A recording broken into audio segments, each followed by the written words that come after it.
Hi, welcome to Renisha CS Edu World. നമ്മൾ previous ക്ലാസ്സിൽ പറഞ്ഞത് വാട്ട്സ് മീൻ ബൈ അൽഗോരിതം എന്നാണ്. അൽഗോരിതം അതിന്റെ ക്യാരക്ടറിസ്റ്റിക്സും പറഞ്ഞു. ഇനി നെക്സ്റ്റ് പറയാൻ പോകുന്നത് പെർഫോമൻസ് അനാലിസിസ് ആണ്. What is mean by performance analysis? Performance analysis means analyzing the performance of a program before execution.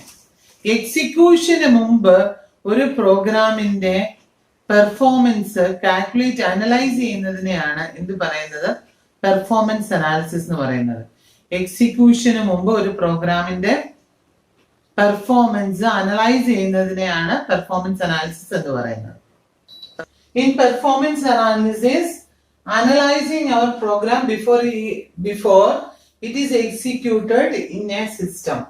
സിസ്റ്റത്തിനകത്ത് execute ചെയ്യുന്നതിന് മുമ്പ് ഒരു പ്രോഗ്രാമിന്റെ പെർഫോമൻസ് അനലൈസ് ചെയ്യുന്നതിനെയാണ് എന്ത് പറയുന്നത്, പെർഫോമൻസ് അനാലിസിസ് എന്ന് പറയുന്നത്. പെർഫോമൻസ് അനാലിസിസിന് വേണ്ടി നമ്മൾ കൺസിഡർ ചെയ്യുന്നത് ടൈം ആൻഡ് സ്പേസ് ആണ്. ഒരു പ്രോഗ്രാമിന്റെ ടൈം ആൻഡ് സ്പേസ് യൂസ് ചെയ്തിട്ടാണ് പെർഫോമൻസ് നമ്മൾ കാൽക്കുലേറ്റ് ചെയ്യാനായിട്ട് യൂസ് ചെയ്യുന്നത്. ഈ ടൈം വെച്ച് കാൽക്കുലേറ്റ് ചെയ്യുന്നതിനെ നമ്മൾ ടൈം കോംപ്ലക്സിറ്റി എന്ന് പറയും. സ്പേസ് കൺസിഡർ ചെയ്യുന്നതിനെ സ്പേസ് കോംപ്ലക്സിറ്റി എന്ന് പറയും. അപ്പൊ ഈ ഒരു പെർഫോമൻസ് അനാലിസിസിന്റെ വേറെ ഒരു നെയിം ആണ് പ്രയോറി എസ്റ്റിമേറ്റ്. Priori estimate. ഈ എസ്റ്റിമേറ്റ് എന്ന നെയിം വരാൻ കാരണം എന്ന് പറഞ്ഞാൽ ഈ പെർഫോമൻസ് നമ്മൾ ഇവാലുവേറ്റ് ചെയ്യുന്നത് ബിഫോർ ദി എക്സിക്യൂഷൻ. എക്സിക്യൂഷന് മുമ്പാണ് പെർഫോമൻസ് നമ്മൾ അനലൈസ് ചെയ്യുന്നത്. അതുകൊണ്ടാണ് ഇതിനെ എന്ത് പറയുന്നത്, പ്രയോറി എസ്റ്റിമേറ്റ് എന്ന് പറയുന്നത്. അപ്പൊ ഞാൻ ഓൾറെഡി പറഞ്ഞു, പെർഫോമൻസ് അനലൈസ് ചെയ്യാനായിട്ട് നമ്മൾ കൺസിഡർ ചെയ്യുന്നത് സ്പേസ് ആൻഡ് ടൈം ആണ്. അപ്പൊ സ്പേസ് കൺസിഡർ ചെയ്യുന്നതിന് നമ്മൾ സ്പേസ് കോംപ്ലക്സിറ്റി എന്ന് പറയും. ടൈം കൺസിഡർ ചെയ്യുന്നതിനെ നമ്മൾ ടൈം കോംപ്ലക്സിറ്റി എന്ന് പറയും. അപ്പം ഇതിനെ പറ്റിയാണ്, സ്പേസ് ആൻഡ് ടൈം കോംപ്ലക്സിറ്റിയെ കുറിച്ചാണ് നമ്മൾ പഠിക്കാൻ പോകുന്നത്.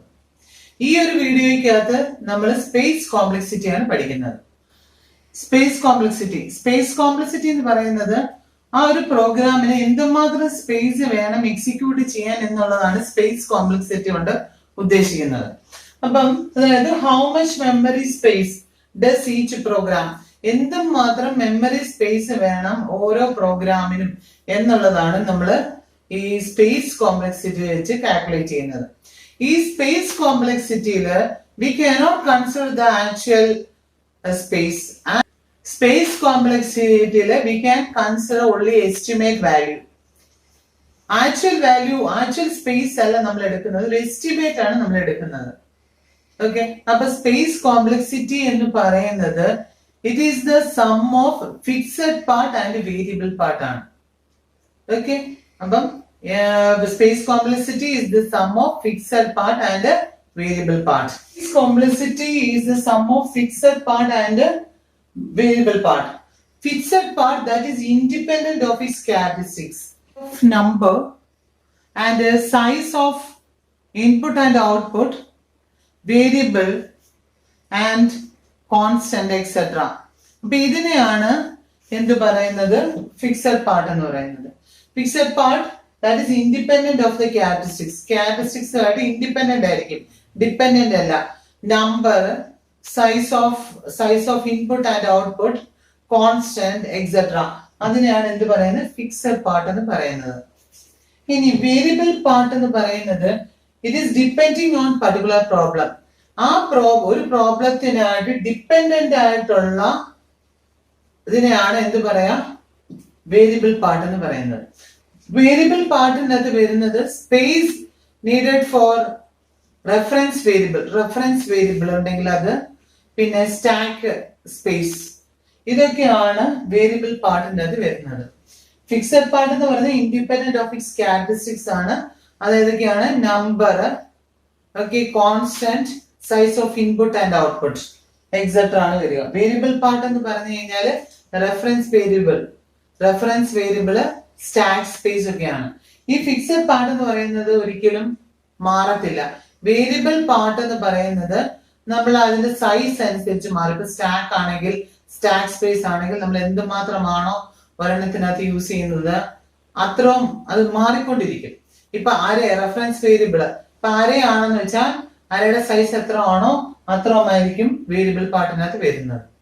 ഇപ്പം അരയുടെ സൈസ് 5 ആണെങ്കിൽ വേരിയബിൾ പാർട്ടിനകത്ത് 5 ആയിരിക്കും. അരയുടെ സൈസ് 10 ആണെങ്കിൽ വേരിയബിൾ പാർട്ടിനകത്ത് 10 ആയിരിക്കും. അപ്പം റെഫറൻസ് വേരിയബിള് സ്റ്റാക്ക് സ്പേസ് ഒക്കെയാണ് വേരിയബിൾ പാർട്ടിനകത്ത് വരുന്നത്. മനസ്സിലായോ? ഇതെങ്ങനെയാണ് ഒരു സ്പേസ് കോംപ്ലക്സിറ്റി കാൽക്കുലേറ്റ് ചെയ്യുന്നത് എന്നുള്ളത് എക്സാമ്പിൾ വെച്ചിട്ടാണ് പറയാൻ പോകുന്നത്. This algorithm. അപ്പം ഇതിന്റെ നമുക്ക് സ്പേസ് കോംപ്ലക്സിറ്റി ആണ് കാൽക്കുലേറ്റ് ചെയ്യേണ്ടത്. അപ്പൊ അൽഗോരിതം ABC A,B,C പിന്നെ റിട്ടേൺ ഒരു സ്റ്റേറ്റ്മെന്റ് എഴുതിയിട്ടുണ്ട്. അപ്പൊ ഇതിന്റെ സ്പേസ് കോംപ്ലക്സിറ്റി ആണ് നമുക്ക് കാൽക്കുലേറ്റ് ചെയ്യേണ്ടത്. നമ്മൾ ഇവിടെ നോക്കേണ്ടത് സ്പേസ് കോംപ്ലക്സിറ്റി ആണെങ്കിൽ ഇവിടെ ഏതൊക്കെ വേരിയബിൾ നമ്മൾ യൂസ് ചെയ്തിട്ടുണ്ട്. ഫിക്സഡ് പാർട്ടിന്റെ വേരിയബിൾ പാർട്ടിന്റെയും സം ആണ് സ്പേസ് കോംപ്ലക്സിറ്റി എന്ന് പറയുന്നത്. Okay, space complexity is the sum of fixed part and variable part. അപ്പൊ നമുക്ക് ഇതിന്റെ അകത്തുനിന്ന് കണ്ടുപിടിക്കേണ്ടത് ഫിക്സഡ് പാർട്ട് ഏതൊക്കെയാണ്, വേരിയബിൾ പാർട്ട് ഏതൊക്കെയാണെന്നുള്ളതാണ് കണ്ടുപിടിക്കേണ്ടത്. അപ്പൊ ഇതിന്റെ അകത്ത് നമ്മൾ യൂസ് ചെയ്തിരിക്കുന്നതിന്റെ അകത്ത് ABC എന്ന് പറഞ്ഞ അൽഗോരിതത്തിന്റെ അകത്ത് ഏതൊക്കെ ഫിക്സഡ് പാർട്ട് ഉണ്ടെന്ന് നോക്കുക. ഫിക്സഡ് പാർട്ട് എന്ന് പറയുന്നത് ഇവിടുത്തെ ഏതൊക്കെ വേരിയബിൾസ് ഉണ്ട്. A ഉണ്ട്, B ഉണ്ട്, C ഉണ്ട്. അപ്പൊ ഇത് ഫിക്സഡ് ആ, ഇതൊരിക്കലും മാറുന്നതല്ല. വേരിയബിൾ പാർട്ട് എന്ന് പറഞ്ഞാൽ വേരി ചെയ്യുന്നതാണ്. അരേ സ്റ്റാക്ക് ഒക്കെ കൊടുക്കുവാണെങ്കിൽ it is the variable part. ഇവിടെ എന്തേ ഉള്ളൂ, ഫിക്സഡ് പാർട്ടാണ് നമുക്കുള്ളത്. Aക്ക് 1, Bക്ക് 1, Cക്ക് 1. ഇത്ര സ്പേസ് ആണ് നമുക്ക് വേണ്ടത്. ഇപ്പൊ വേറെ ഏതെങ്കിലും വേരിയബിൾ ഇവിടെ യൂസ് ചെയ്തിട്ടുണ്ടോ? യൂസ് ചെയ്തിട്ടില്ല. അപ്പൊ വേരിയബിൾ നമ്മൾ യൂസ് ചെയ്യുവാണെങ്കിൽ അതിന്റെ എല്ലാം സ്പേസ് എത്രയാണ്? 1 ആണ്. അപ്പൊ ഇവിടെ എത്ര ഫിക്സഡ് പാർട്ട് ഉണ്ട്? 1, 2, 3. അപ്പൊ ഫിക്സഡ് പാർട്ട് എന്ന് പറയുന്നത് 3 ആണ്. വേരിയബിൾ പാർട്ട് എത്ര വരും? 0 വരും. അപ്പൊ ഫിക്സഡ് പാർട്ട് എത്ര വന്നു? 3. ഏതൊക്കെ വേരിയബിളിന്റെ? Aക്ക് 1 സ്പേസ്, Bക്ക് 1 സ്പേസ്, Cക്ക് 1 സ്പേസ്. അങ്ങനെ ടോട്ടൽ സ്പേസ് 3. അതാണ് ഫിക്സഡ് പാർട്ട്. വേരിയബിൾ പാർട്ട് എന്ന് പറഞ്ഞാൽ വേരി ചെയ്യുന്ന പാർട്ട് ഇതിന്റെ അകത്ത് ഇല്ല. ആകെ 3 വേരിയബിൾ മാത്രമേ ഇതിന്റെ അകത്ത് യൂസ് ചെയ്യുന്നുള്ളൂ. അപ്പൊ അതുകൊണ്ട് ഫിക്സഡ് പാർട്ട് മാത്രമേ ഉള്ളൂ. അത് 3 ആണ്. 3 പ്ലസ് വേരിയബിൾ പാർട്ട് 0 ആണ്. 3 പ്ലസ് 0 എന്ന് പറയുമ്പോൾ നമുക്ക് റിസൾട്ട് എന്ത് കിട്ടും? 3 എന്ന് കിട്ടും. അപ്പൊ space complexity of this algorithm is 3. മനസ്സിലായോ? സ്പേസ് കോംപ്ലക്സിറ്റി ആണെന്ന് ഡിനോട്ട് ചെയ്യാൻ വേണ്ടി യൂസ് ചെയ്യുന്ന സിമ്പിൾ ഇങ്ങനെയാണ്. S(P) എന്നാണ് സ്പേസ് കോംപ്ലക്സിറ്റിയെ നമ്മൾ ഡിനോട്ട് ചെയ്യുന്നത്. ഈ അൽഗോരിതത്തിന് മനസ്സിലായോ എങ്ങനെയാണ് സ്പേസ് കോംപ്ലക്സിറ്റി കാൽക്കുലേറ്റ് ചെയ്യുന്നത്? അപ്പൊ നമുക്ക് നെക്സ്റ്റ് വേറെ ഒരു അൽഗോരിതം എടുത്ത് എങ്ങനെ കാൽക്കുലേറ്റ് ചെയ്യുന്നത്, n എലിമെന്റ്സിന്റെ അരയ്ക്കകത്തുള്ള n എലിമെന്റ്സിന്റെ സമ്മ കണ്ടുപിടിക്കാനായിട്ടുള്ള അൽഗോരിതമാണ് ഇത് എഴുതിയിരിക്കുന്നത്. അപ്പം ഇതിന്റെ സ്പേസ് കോംപ്ലക്സിറ്റി കാൽക്കുലേറ്റ് ചെയ്യുന്നത് എങ്ങനെ കാൽക്കുലേറ്റ് ചെയ്യുന്നത്? It is A fixed part plus variable part. അപ്പൊ ഏതൊക്കെയാണ് ഫിക്സഡ് പാർട്ട്, ഏതൊക്കെയാണ് വേരിയബിൾ പാർട്ട് എന്നുള്ളത് കണ്ടുപിടിക്കണം. അപ്പൊ ഇവിടെ യൂസ് ചെയ്തിരിക്കുന്ന വേരിയബിൾ എ എന്ന് പറയുന്നത് എന്താണ്? അരയാണ്. അരയുടെ സൈസ് എന്ത് ചെയ്യും? വേരി ചെയ്യും. It is not a fixed part. Okay, അപ്പൊ അര എന്ന് പറയുന്നത് ഇറ്റ് ഇസ് വേരിയബിൾ പാർട്ടാണ്. അപ്പം എയുടെ സൈസ് എന്ന് പറയുന്നത് എന്തായിരിക്കും? അരയുടെ സൈസ് എന്ന് പറയുന്നത് എത്ര നമ്പർ ഓഫ് എലിമെന്റ് ഉള്ളതെന്നുള്ളതാണ്. ഓക്കെ, അപ്പൊ എ എന്ന് പറയുന്നത് വേരിയബിൾ അവിടെ നിൽക്കട്ടെ. പിന്നെ ഫിക്സഡ് ആയിട്ടുള്ള ഏതൊക്കെയാ? ഇവിടെ നമ്പർ ഓഫ് എലിമെന്റ് എന്ന് പറയുന്നത് ഒരിക്കലും മാറത്തില്ല അല്ലെ, കൊടുക്കുന്ന എത്രയാണോ അത് മാറുന്നതല്ല. പിന്നെ എസ് എന്ന് പറയുന്നത് എന്താണ്? ഒരു ഫിക്സഡ് പാർട്ടാണ്. ഇവിടെ യൂസ് ചെയ്തിരിക്കുന്ന ഐ എന്ന് പറയുന്നത് ഒരു ഫിക്സഡ് പാർട്ടാണ്. പിന്നെ വേറെ ഏതിലൂടെ യൂസ് ചെയ്യുന്നുണ്ടോ? യൂസ് ചെയ്യുന്നില്ല. അപ്പൊ ഫിക്സഡ് പാർട്ട് ഏതൊക്കെയാണ് വരുന്നത്? N, S, I. N, S, I ഇതാണ് ഫിക്സഡ് പാർട്ട്. അപ്പൊ Nന് ഒരു സ്പേസ്, Sന് ഒരു സ്പേസ്, Iക്ക് ഒരു സ്പേസ്. അപ്പൊ ടോട്ടൽ 3 സ്പേസസ്. അപ്പം ഫിക്സഡ് പാർട്ട് എന്ന് പറയുന്നത് എന്തോരും? 3 വരും. ഇനി വേരിയബിൾ പാർട്ടിന്റെ അത് വരുന്നത് അരയുടെ സൈസ് ആണ്. A ആണ് വരുന്നത്. A എന്ന് പറയുന്ന അരയാണ്. അരയുടെ സൈസ് എന്ന് പറയുന്നത് എന്തായിരിക്കും? എത്ര നമ്പർ ഓഫ് എലിമെന്റ്സ് ഉണ്ടെന്നുള്ളതാണ്. എത്ര നമ്പർ ഓഫ് എലിമെന്റ്സ് ആയിരിക്കും ഇവിടെ കാണുക? N. അതായത് നമ്മളിപ്പോ കൊടുക്കുന്ന 3 എലിമെന്റ് ആണ് അരയ്ക്കകത്ത് കൊടുക്കുന്നതെങ്കിൽ അതിന്റെ സൈസ് 3 ആയിരിക്കും. 5 എലിമെന്റ് കൊടുക്കുന്നത്, ഇതിന്റെ വാല്യൂ 5 ആണെങ്കിൽ Aക്കകത്ത് 5 ആയിരിക്കും വരുന്നത്. അപ്പം അത് വേരി ചെയ്തുകൊണ്ടിരിക്കും. അപ്പം വേരിയബിൾ പാർട്ട് എന്ന് പറയുന്നത് ഇവിടുത്തെ എ ആണ്, അരയാണ് വേരിയബിൾ പാർട്ട്. ഓക്കെ, അപ്പൊ അരയുടെ സൈസ് എന്ന് പറയുന്നത് n. അപ്പൊ സ്പേസ് കോംപ്ലക്സിറ്റി എന്ന് പറയുന്നത് എന്താണ്? 3+n അല്ലെങ്കിൽ n+3 എന്ന് പറയുന്നതായിരിക്കും space complexity of this algorithm. ഇവിടെ വേറെ വേരിയബിൾ ഒന്നും യൂസ് ചെയ്യാത്തത് കൊണ്ടാണ് ഇത് ഇത്ര മാത്രം വരുന്നത്. മനസ്സിലായതിനെ കാൽക്കുലേറ്റ് ചെയ്ത് സ്പേസ് കോംപ്ലക്സിറ്റി. സ്പേസ് കോംപ്ലക്സിറ്റി എന്ന് പറയുന്നത് fixed part plus variable part ആണ്. ഫിക്സഡ് പാർട്ട് ഏതൊക്കെയാണ്, വേരിയബിൾ പാർട്ട് ഏതൊക്കെയാണ് കണ്ടുപിടിക്കുക. ഫിക്സഡ് പാർട്ട് എന്ന് പറഞ്ഞെങ്കിൽ അത് ചേഞ്ച് ചെയ്യത്തില്ല. കാണാം n-ന് 5 കൊടുത്ത ആ വാല്യൂ എന്താണെങ്കിലും ഒരു വാല്യൂയിലേക്ക് കൊടുക്കത്തുള്ളൂ, ഒറ്റ വാല്യൂ കൊടുക്കത്തുള്ളൂ. അപ്പൊ അത് ഒരു ഫിക്സഡ് ആണ്. പിന്നെ s എന്ന് പറയുന്നത് റിസൾട്ട് സ്റ്റോർ ചെയ്യുന്നത് ഫിക്സഡ് ആണ്. i എന്ന് പറയുന്നത് ഫിക്സഡ് ആണ്. വേറെ ഒന്നും യൂസ് ചെയ്യുന്നില്ല. അപ്പൊ 3 ഫിക്സഡ് പാർട്ട് ഉണ്ട്. വേരിയബിൾ പാർട്ട് എന്ന് പറയുന്ന അരയാണ്. അരയുടെ സൈസ് എന്ന് പറയുന്നത് എത്ര നമ്പർ ഓഫ് എലിമെന്റ് ഉള്ളതെന്നുള്ളതാണ്. അതാണ് n. അപ്പൊ ഇതിന് സ്പേസ് കോംപ്ലക്സിറ്റി എന്ന് പറയുന്നത് 3+n ആയിരിക്കും. This example. ഇതെന്ന് പറയുന്നത് അൽഗോരിതമാണ്, ഒരു റിക്കർഷന്റെ അൽഗോരിതമാണ്. ഒരു അരയ്ക്കകത്ത് n എലിമെന്റ്സ് ഉണ്ടെങ്കിൽ അതിന് സമ്മ് കണ്ടുപിടിക്കാനുള്ള അൽഗോരിതം യൂസിങ് റിക്കർഷൻ. അതാണ് എഴുതിയിരിക്കുന്നത്. അപ്പൊ ഒരു റിക്കർഷന്റെ അകത്ത് നമ്മൾ അറിയേണ്ടത് സ്റ്റാക്ക് ആണ് നമ്മൾ യൂസ് ചെയ്യുന്നത്. അപ്പം ഒരു റിക്കർഷൻ ഉണ്ടെങ്കിൽ അതിനകത്ത് 3 വേരിയബിൾ ആണ് നമ്മൾ സ്റ്റോർ ചെയ്ത് വെക്കുന്നത്. Formal parameter, local variables and return address. ഇത് റിക്കർഷന്റെ ഒരു അൽഗോരിതം ആണ് എഴുതിയിരിക്കുന്നത്. അപ്പൊ ഈ റിക്കർഷൻ എന്ന് പറയുന്നത് ഫംഗ്ഷൻ കോളിംഗ് ഇറ്റ്സെൽഫ്. ഈ ഫംഗ്ഷൻ ഇത് തന്നെ കോൾ ചെയ്യുവാണെങ്കിൽ അതിനാണ് റിക്കർഷൻ എന്ന് പറയുന്നത്. അപ്പൊ ഈ റിക്കർഷന്റെ കേസിൽ നമ്മൾ ഇംപ്ലിമെന്റ് ചെയ്തിരിക്കുന്നത് യൂസിങ് സ്റ്റാക്ക് ആണ്. അപ്പൊ ഒരു പ്രാവശ്യം കോൾ ചെയ്യുമ്പോൾ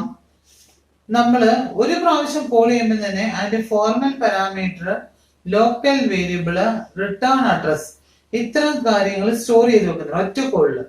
സെക്കൻഡ് പിന്നെ കോൾ ചെയ്യുവാണെങ്കിൽ അപ്പോൾ സ്റ്റോർ ചെയ്യുമ്പോൾ എന്തൊക്കെയാ? Local variable, formal parameter, return address. അങ്ങനെ 3 ഡീറ്റെയിൽസ് സ്റ്റോർ ചെയ്ത് വെക്കുന്നുണ്ട്. അങ്ങനെയാണെങ്കിൽ ഇതിന്റെ സ്പേസ് കോംപ്ലക്സിറ്റി എന്ന് പറയുന്നത് എന്തായിരിക്കും? 3 ഡീറ്റെയിൽസ് എന്തായാലും സ്റ്റോർ ചെയ്ത് വെക്കുന്നുണ്ടെന്ന് പറയും. 3 എത്ര നമ്പർ ഓഫ് ടൈംസ് ആണ് ഇത് എക്സിക്യൂട്ട് ചെയ്യുന്നത് നോക്കുക, അത്രമായിരിക്കും ഇതിന്റെ space complexity. Local variable store ചെയ്ത് വെക്കണം, ഫോർമൽ പാരാമീറ്റർ സ്റ്റോർ ചെയ്ത് വെക്കണം, റിട്ടേൺ അഡ്രസ് സ്റ്റോർ ചെയ്ത് വെക്കണം. അപ്പൊ ഇതിനെല്ലാത്തിനും ഓരോ സ്പേസ് 3. അപ്പം ഓരോ കോളിലും ഈ 3 സ്പേസ് എടുക്കുന്നുണ്ട്. ഓക്കെ, അടുത്ത കോളി വരുവാണെങ്കിൽ ഈ 3 സ്പേസ് കൂടെ വരും. അപ്പൊ നമ്മൾ കണ്ടുപിടിക്കേണ്ടത് 3 എത്ര പ്രാവശ്യം ഈ റിക്കർഷൻ എക്സിക്യൂട്ട് ചെയ്യുന്നുണ്ടെന്ന് നോക്കുക. നമുക്കത് ഇവിടെ ഒരു എക്സാമ്പിൾ ഇട്ട് ചെയ്ത് നോക്കാം. ഇപ്പം അരയുണ്ട്, എ ആണ് അരേ, എന്നിന്റെ വാല്യൂ 2. എന്നിന്റെ വാല്യൂ 2 എന്ന് പറയുന്നത് നമ്പർ ഓഫ് എലിമെന്റ്സ് 2 ആണ്. 2 ആണെങ്കിൽ ഇവിടെ വന്ന് നോക്കും n greater than 0 ആണോ നോക്കും. ആണോ? അല്ല എന്നുണ്ടെങ്കിൽ എന്ത് ചെയ്യും? ഇതിനെ കോൾ ചെയ്യും, r_sum-നെ കോൾ ചെയ്തു. ഓക്കെ, അപ്പൊ ആദ്യം r_sum ഒന്ന് കോൾ ചെയ്തിട്ടാണ് ഇങ്ങോട്ട് വന്നത്. അപ്പം ഇത്ര ഡീറ്റെയിൽസ് സ്റ്റോർ ചെയ്ത് വെക്കുന്നുണ്ട്. അപ്പൊ ഇവിടെ വന്നു കഴിയുമ്പോൾ എന്ത് ചെയ്യും?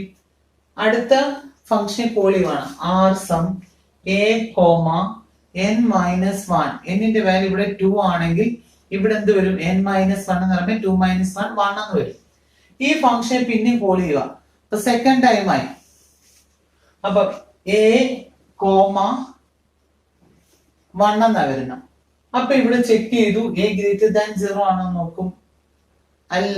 a less than or equal to 0 ആണോ നോക്കും, അല്ല. കണ്ടീഷൻ ഫോൾസ് ആയതുകൊണ്ട് ഇങ്ങോട്ട് വരും. r_sum a,0 എന്നാണ് വരുന്നത്. a,0 എന്ന് പറയുമ്പോൾ ഇത് പിന്നെ ഈ ഫംഗ്ഷൻ കോൾ ചെയ്യുവാണ്. അപ്പൊ 3 പ്രാവശ്യം ഇവിടെ കോളിങ് നടക്കുന്നുണ്ട്. നെക്സ്റ്റ് ടൈം വരുമ്പോ a less than or equal to n less than or equal to 0 ആണോ നോക്കും, അവിടെ കൊണ്ട് സ്റ്റോപ്പ് ചെയ്യും. അപ്പം എന്നിന്റെ വാല്യൂ ഇവിടെ 2 ആണെങ്കിൽ ഇതിന്റെ അകത്ത് 3 പ്രാവശ്യം കോളിങ് നടക്കുന്നുണ്ട്. ഓക്കെ, അപ്പൊ n എത്ര ആണോ അതിനേക്കാട്ടിലും ഒന്ന് കൂടുതലാണ് നമ്മൾ കോൾ ചെയ്യുന്നത്. അപ്പൊ ഇതിന്റെ സ്പേസ് കോംപ്ലക്സിറ്റി എന്ന് പറയുന്നത് 3 × n+1 ആയിരിക്കും. 3 എന്ന് പറയുന്നത് ഫോർമൽ പാരാമീറ്റർ സ്റ്റോർ ചെയ്യാൻ സ്പേസ്, ലോക്കൽ വേരിയബിൾ സ്റ്റോർ ചെയ്യുന്ന ഒരു സ്പേസ്, റിട്ടേൺ അഡ്രസ്. അതിന് ഓരോന്നിനും ഓരോ സ്പേസ്. അതാണ് 3 വന്നിരിക്കുന്നത്. n+1 എന്ന് പറയുമ്പോൾ എത്ര പ്രാവശ്യം കോൾ ചെയ്യുന്നുണ്ട്, ആ കോൾ ചെയ്യുന്നതാണ് ഇവിടെ കൊടുത്തിരിക്കുന്നത്. അപ്പൊ ഒരു കോളില് ഈ 3 വേരിയബിൾ സ്റ്റോർ ചെയ്യണം. അപ്പൊ എത്ര ഉണ്ട്? n+1 കോൾ ആണെങ്കിൽ അത്രയും ടൈംസ് എന്ത് ചെയ്യണം? n+1 ടൈംസ് ഈ 3 വേരിയബിൾസും സ്റ്റോർ ചെയ്യണം. അതുകൊണ്ട് ഇവിടുത്തെ സ്പേസ് കോംപ്ലക്സിറ്റി എന്ന് പറയുന്നത് 3 × n+1 ആയിരിക്കും. നേരത്തെ യൂണിവേഴ്സിറ്റി എക്സാമിന് ചോദിച്ചിട്ടുള്ള ക്വസ്റ്റ്യൻ ആണ്. Write an algorithm to find factorial of a number and find its space complexity. അപ്പൊ ഇവിടെ ഒരു റിക്കേഴ്സീവ് അൽഗോരിതം ആണ് എഴുതിയിരിക്കുന്ന. ഫാക്ടോറിയലിന്റെ റിക്കേഴ്സീവ് അൽഗോരിതം എഴുതിയിട്ടുണ്ട്. ഇതിന് സ്പേസ് കോംപ്ലക്സിറ്റി കാൽക്കുലേറ്റ് ചെയ്യണം. റിക്കേഴ്സീവ് അൽഗോരിതം ആണെങ്കിൽ നമ്മളിവിടെ സ്റ്റാക്കായി യൂസ് ചെയ്യുന്നത്. അപ്പൊ നേരത്തെ പറഞ്ഞ പോലെ തന്നെ ഏതൊക്കെ വരും? ഫോർമൽ പാരാമീറ്റർ, നേരത്തെ പറഞ്ഞ പോലെ തന്നെ local variable, formal parameter, return address, ഈ 3 ഡീറ്റെയിൽസ് സ്റ്റോർ ചെയ്ത് വെക്കണം. അപ്പൊ ഇവിടെ എന്ന് പറഞ്ഞിട്ടുള്ള ഒരെണ്ണേ ഉള്ളൂ. അപ്പൊ അതുകൊണ്ട് ഇതിനെ സ്റ്റോർ ചെയ്യാൻ, ലോക്കൽ വേരിയബിൾ സ്റ്റോർ ചെയ്യാനായിട്ട് ഒരു സ്പേസ്, ഫോർമൽ പാരാമീറ്റർ സ്റ്റോർ ചെയ്യാനായിട്ട് ഒരു സ്പേസ്, റിട്ടേൺ അഡ്രസ്സിന് ഒരു സ്പേസ്, അങ്ങനെ 3 സ്പേസ് വേണ്ടി വരും. എത്ര പ്രാവശ്യം എക്സിക്യൂട്ട് ചെയ്യുന്നത് നോക്കുക. അപ്പം നേരത്തെ പറഞ്ഞ പോലെ തന്നെ ഇപ്പൊ n ആണ് ഇവിടെ എലിമെന്റ് എന്നുണ്ടെങ്കിൽ ഈ ഒരു ഫാക്ടോറിയൽ n+1 ടൈംസ് ആയിരിക്കും എക്സിക്യൂട്ട് ചെയ്യുന്നത്. അപ്പൊ ഇതിന്റെ സ്പേസ് കോംപ്ലക്സിറ്റി എന്ന് പറയുന്നത് 3 × നേരത്തെ പറഞ്ഞ പോലെ തന്നെ 3 × n+1 ആയിരിക്കും. എത്ര പ്രാവശ്യം എക്സിക്യൂട്ട് ചെയ്യുന്നത് നോക്കുക. ഫാക്ടിന്റെ വാല്യൂ ഇപ്പൊ 2 ആണെങ്കിൽ എന്തൊരു n × fact of n-1. ഒരു പ്രാവശ്യം എക്സിക്യൂട്ട് ചെയ്തു, അടുത്ത കോളിന് വേണ്ടി പോയി. ഓക്കെ, ഇപ്പൊ ഇവിടെ 2 ആ കൊടുക്കുന്നതെങ്കിൽ അടുത്ത് ഇങ്ങോട്ട് പോയി കഴിയുമ്പോൾ ഫാക്ട് ഓഫ് 1 വരും.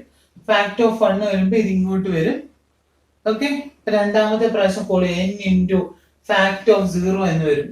അപ്പൊ പിന്നെ ഇങ്ങോട്ട് പോകും. ഫാക്ട് ഓഫ് 0 കോൾ ചെയ്തു മൂന്നാമത്തെ പ്രാവശ്യം n = 0 ആണ് വരുന്നത്. അങ്ങനെയാണ് റിട്ടേൺ ചെയ്യുക.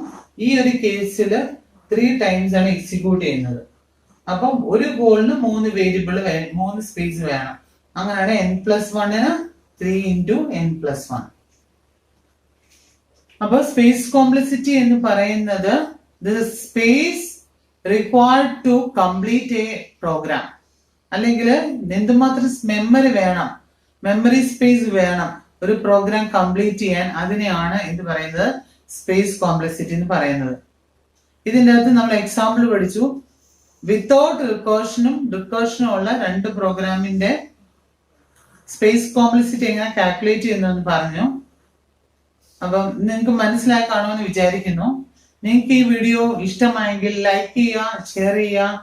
പുതിയ അപ്ഡേറ്റ്സ് അറിയാൻ വേണ്ടി ബെൽ ഐക്കൺ ആൻഡ് സബ്സ്ക്രൈബ് ബട്ടണിൽ പ്രസ് ചെയ്യുക. Okay, thank you very much.